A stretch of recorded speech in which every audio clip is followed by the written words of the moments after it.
The Rolling Stones keep rolling on this Sonic Obsession.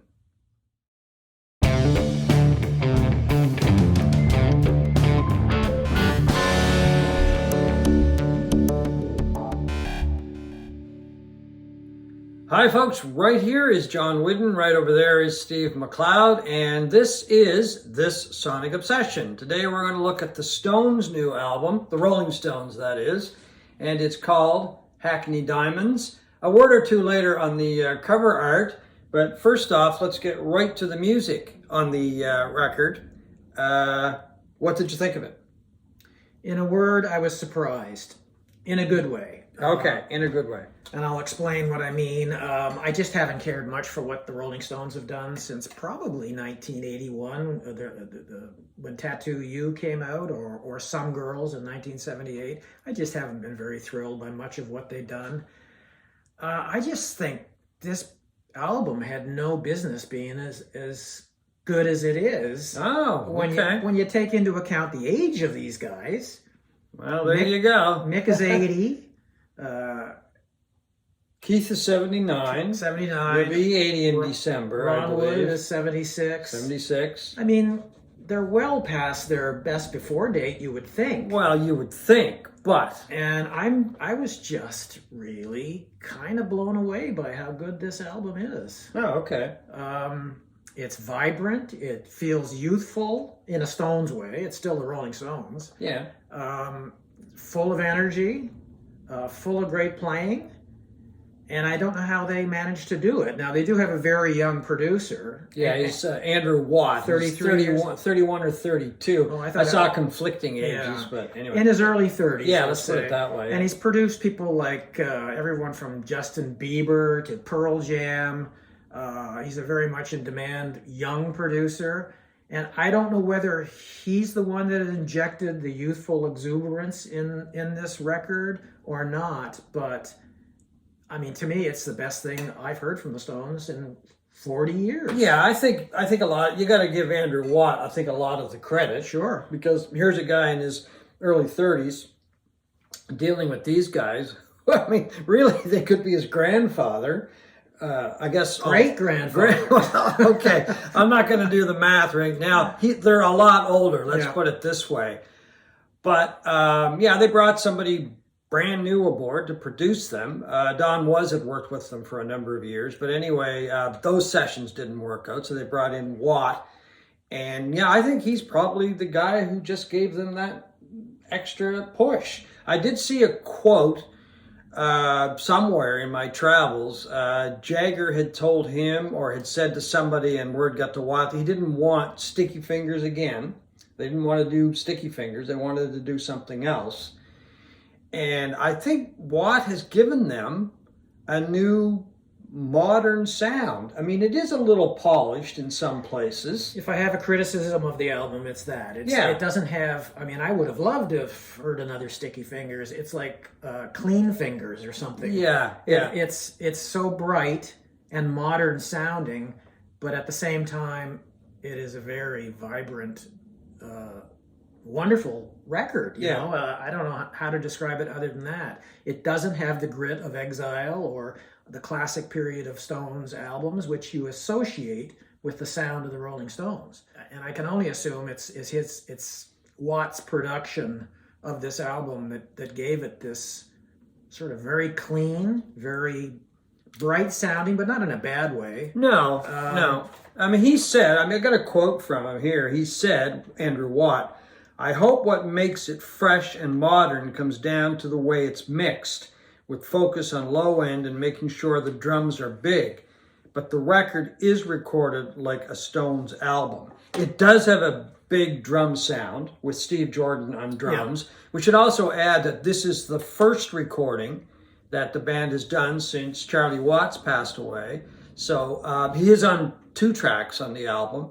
But yeah, there is a new sound with the drums. It's a bigger sound. That's just the way Steve Jordan plays. I mean, everything he plays, he's got a big sound. But anyway, I just think it is more polished. But Clean Fingers these days, I think, is the way that you want to go, right? Yeah. But I look back on Watt's resume, and yeah, it was Justin Bieber. He's doing some work with Pearl Jam, Eddie Vedder, Miley Cyrus. and I'm like, first of all, I'm like, what is this guy? What can he bring to the Stones? But he's done stuff for Iggy Pop, right? Ozzy Osbourne, Eddie Vedder. I guess he even plays in Eddie Vedder's band. Yeah. When Eddie tours solo away from Pearl Jam, so he's got a huge talent. There's no doubt about that. And I mean, he obviously respects the Rolling Stones, has a lot of time for the Rolling Stones, because he said it's very heavy. It's probably the most important thing I'll ever record. So that's quite a statement from a guy that's still got, I would think, a lot of years ahead of him producing. Well, he also said that there's never been a group that has been together this long and produced an album this good, which is quite a statement. He said, listen to the vocals, man. There's no difference between 18 and 80. And he's referring to Mick Jagger. And he's got a point there. Mick Jagger is phenomenal on this record. He doesn't sound any different on this record than he did in 1965. Yeah. I mean, the man is in incredible shape. Maybe I'm sure that has a lot to do with it. He probably weighs less than he did in 1965. Yeah. He's like a piece of beef jerky running around the stage. And obviously he has the lung capacity still at his age. I mean, you see pictures of him jogging and all this stuff, right up. Well, he had that heart issue a few years ago. I mean, and that probably just got him to boost his health regimen even more, I would guess. I don't know. Yeah, his vocals they're incredible. Well, it's almost too good, and it makes you wonder in this day and age. I hope that there isn't some sort of pitch correction software shenanigans going on here, because it's just a man of 80 shouldn't sound like this. And a lot of guys in his age class, like I think of like the Elton Johns, and Elton John's not quite that old, but even in that era, Paul McCartney don't sing the way Mick still does. I don't know. McCartney's voice, boy, it's still it's not what it was when he was singing "Maybe I'm Amazed." No, of course that's what I'm talking about. Yeah. But Mick in this sounds like he's 25 years old, and it's astounding to me. But even Keith Richards on this album, I mean, the one vocal that he's got, I mean, he usually gets one vocal. Yeah, Tell Me Straight. Tell Me Straight. I don't think I've ever heard his voice so good.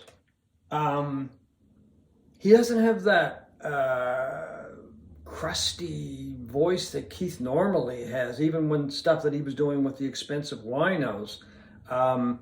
He quit smoking, and that probably has something to do with it, because a lot of his singing, you knew that he was a smoker, just the way he sounded as far as that goes.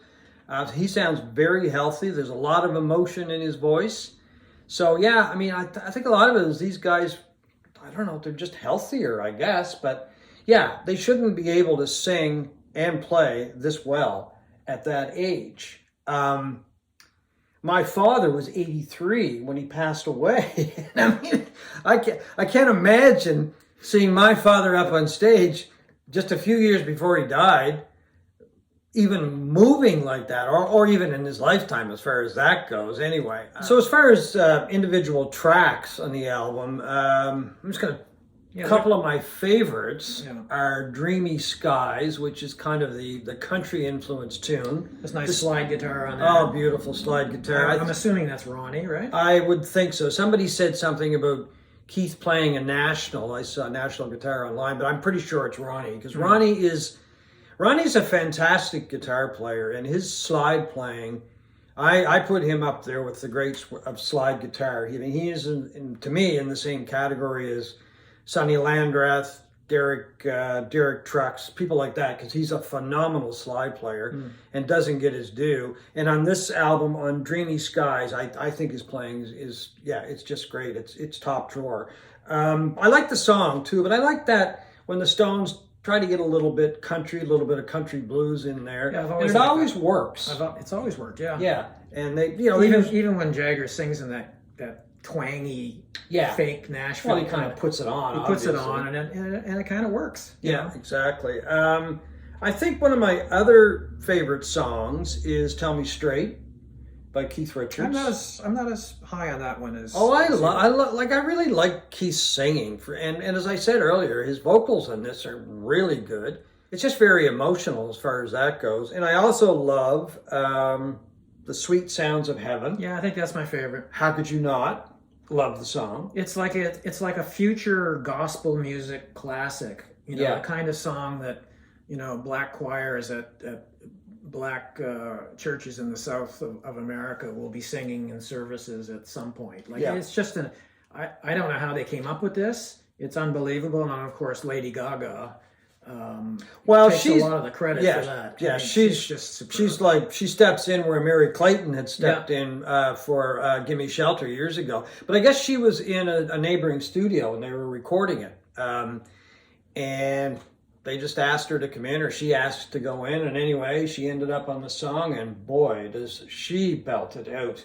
And then her and Jagger together, I mean, it's phenomenal, and it just keeps building and building and building, and you know, it just, I don't know, it reaches this amazing peak, and it's very gospel influenced, and it's a song I think live when they do it, I don't know how they're going to replace Lady Gaga.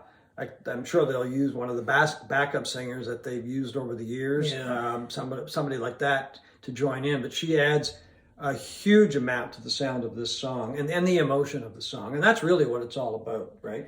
I love the last song, and it's the only cover on the album. Oh, I love it too. Cover of Rolling Stone Blues by Muddy Waters. It's the song that started it all for them in 1962, that gave them their name, from Muddy Waters.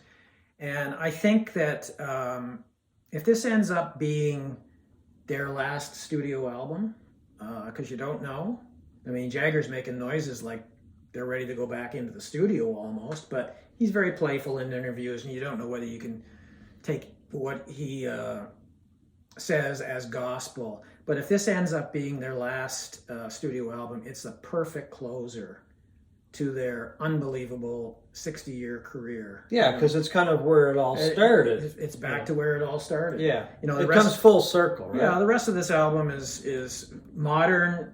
It's a modern take on the Rolling Stones, and the last song goes right back to the beginning. Yeah. So the other song that I really liked is "Depending on You," and I think a lot of it is the guitar work, and I'm guessing once again it's Ronnie. It's very subtle slide playing in a lot of places, and it just gives the sound, or the song a really tasty feel all the way through it, if I can put it that way. The slide just kind of builds it up a bit, and it's funny, I didn't notice it until after a couple listens. Well, I think the first side is really good. I think the first side is better than that. Like, they really start off strongly with really hard driving Stone songs, you know, and like that, and I think that's the third song on the album, right? Third song. I like the second side better. Do you? Overall, because it's got "Tell Me Straight," it's got "Sweet Sounds of Heaven," and it's got "Rolling Stone Blues." But I like first side too, don't get me wrong. I think if I have one minor quibble with the album, and it's inherent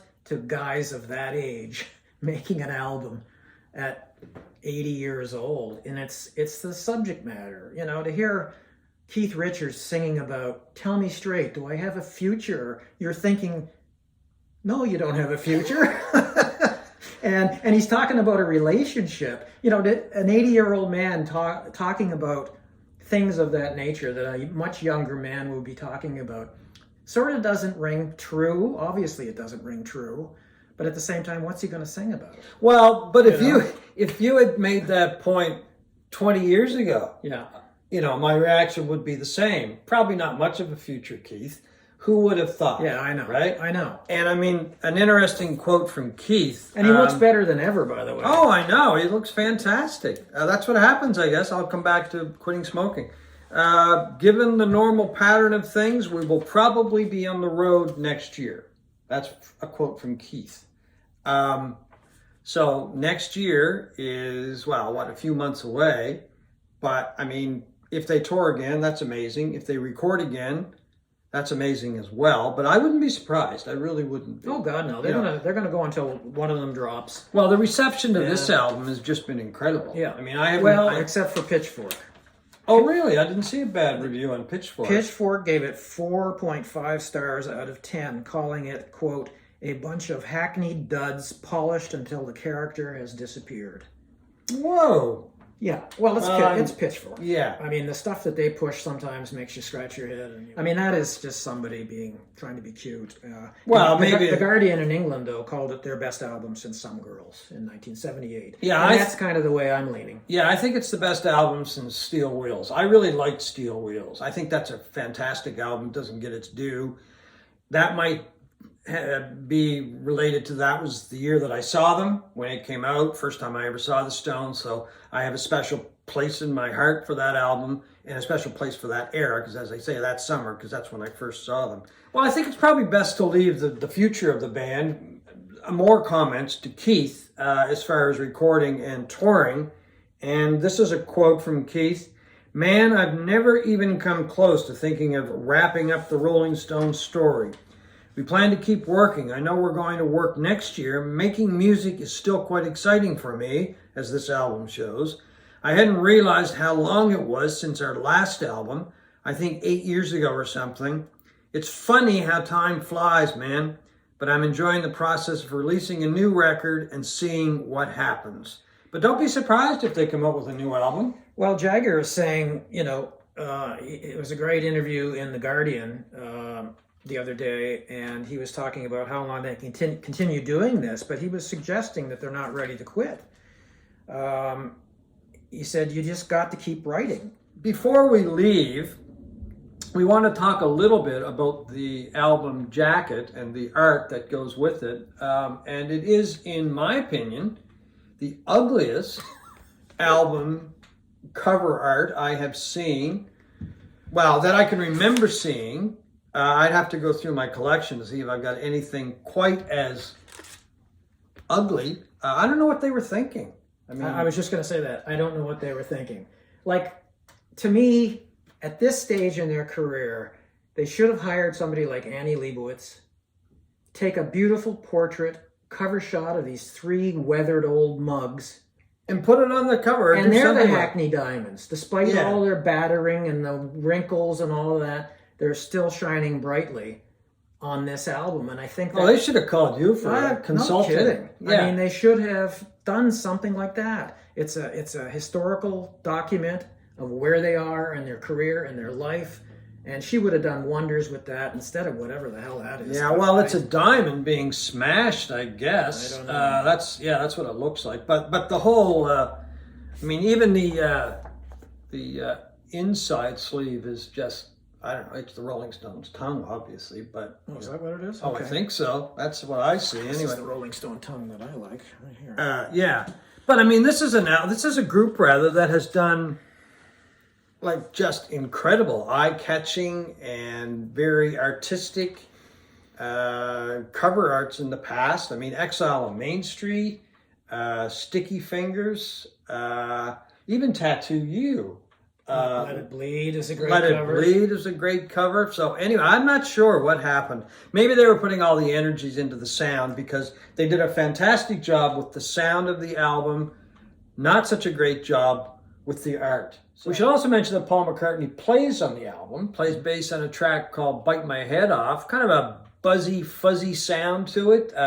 He was given some kind of instrument to attach to his bass by Andrew Watt.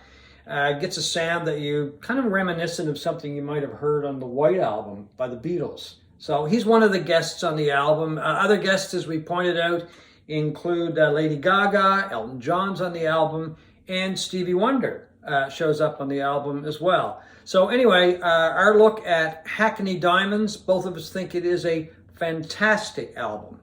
This is This Sonic Obsession.